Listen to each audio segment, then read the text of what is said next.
Hello అండి, welcome back to our channel. ఈరోజు మనం ఈ వీడియోలో జొన్న కిచిడి చేసుకుందాం. జొన్న రవ్వతో కిచిడి అండి. ఇది హెల్త్కి చాలా మంచిది.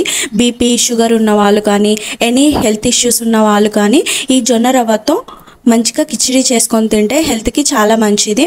ఇది వెయిట్ లాస్ కూడా చాలా బాగా యూజ్ అవుతుంది. ఈ జొన్న కిచిడిని ఎలా ప్రిపేర్ చేసుకోవాలో తెలుసుకుందాం. ముందుగా స్టవ్ వెలిగించి ఒక ప్యాన్ పెట్టుకొని అందులోకి 1 టీ స్పూన్ నెయ్యి వేసుకోండి, గీ వేసుకోండి, కొద్దిగా ఆయిల్ కూడా యాడ్ చేసుకుంటున్నాను. ఆయిల్ హీట్ అయ్యాక ఇందులోకి 1 టీ స్పూన్ జీలకర్ర యాడ్ చేసుకోవాలి. జీలకర్ర యాడ్ చేసుకున్న తర్వాత ఇందులోకి ఒక 4-5 లవంగాలు, కొద్దిగా దాల్చిన చెక్క వేసుకోండి.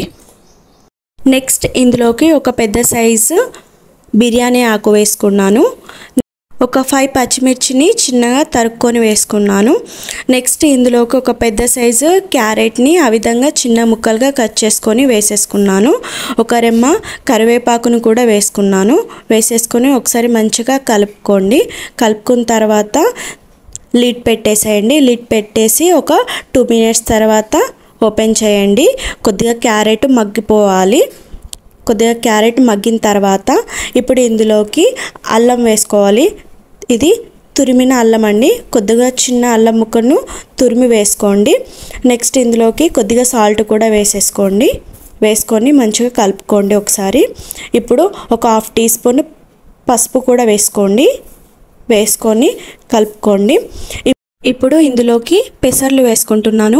ఇవి ఒక 6 గంటల ముందు పెసర్లు నానబెట్టుకున్నానండి. ఇవి బఠానీ కూడా ఒక 6 గంటల ముందు నానబెట్టుకొని వేసుకుంటున్నాను. రెండింటిని ఒక 6 గంటల ముందు నానబెట్టుకొని మంచిగా వాష్ చేసుకొని వేసుకుంటున్నాను. వేసుకొని మంచిగా ఒకసారి కలుపుకోండి. కలుపుకొని లిడ్ పెట్టేసేయండి. లిడ్ పెట్టేసి ఒక 5 మినిట్స్ అయితే మగ్గనివ్వండి. నెక్స్ట్ జొన్న రవ్వని కూడా నేను ఒక 6 గంటల ముందు నానబెట్టుకున్నాను. చూడండి, ఇది పచ్చజొన్నల రవ్వనండి, తెల్ల జొన్న రవ్వ కాదు, పచ్చజొన్నలది. పచ్చజొన్న రవ్వ చాలా హెల్త్కి మంచిదండి తెల్ల జొన్నల కంటే. సో పచ్చజొన్నల రవ్వ తీసుకుంటున్నాను. నేను 2 గ్లాస్ పచ్చజొన్నల రవ్వను నానబెట్టుకున్నాను. దానికి ఒక్కో గ్లాస్కి 3 గ్లాసుల వాటర్ వేసుకొని లిడ్ పెట్టేశాను. మీకు రుచికి తగినంత సాల్ట్ను వేసుకోండి. ఆ విధంగా వాటర్ బాయిల్ అయిన తర్వాత మనం ముందుగా నానబెట్టుకున్న పచ్చజొన్న రవ్వను ఇందులో వేసుకోవాలి. వేసుకొని ఒకసారి కలుపుకోండి. మీరు ఏ క్వాంటిటీ తీసుకున్నా, కప్పుతో తీసుకున్నా, గ్లాస్తో తీసుకున్నా, ఒక కప్పుకు 3 కప్స్ వాటర్, ఒక గ్లాస్ తీసుకుంటే ఒక గ్లాస్కి 3 గ్లాస్ ఆఫ్ వాటర్ వేసుకొని అయితే కుక్ చేసుకోండి. మీకు కొద్దిగా ఇంకెక్కువ మెత్తగా కావాలనుకుంటే ఇంకొద్దిగా వాటర్ ఎక్కువ యాడ్ చేసేసుకోండి. జొన్న రవ్వని ఒక 10 నుంచి 15 నిమిషాలు ఉడకనివ్వండి. ఒక లిడ్ పెట్టేసి ఒక 10 నిమిషాలు అయితే ఉడకనివ్వండి. మిడిల్లో ఒకసారి చెక్ చేసుకుంటూ అయితే ఉండండి. నేను ఒక 10 నిమిషాలు అయితే లిడ్ పెట్టేసి అయితే ఉడకనిచ్చాను. ఇంకా కొద్దిగా వాటర్ ఉంది.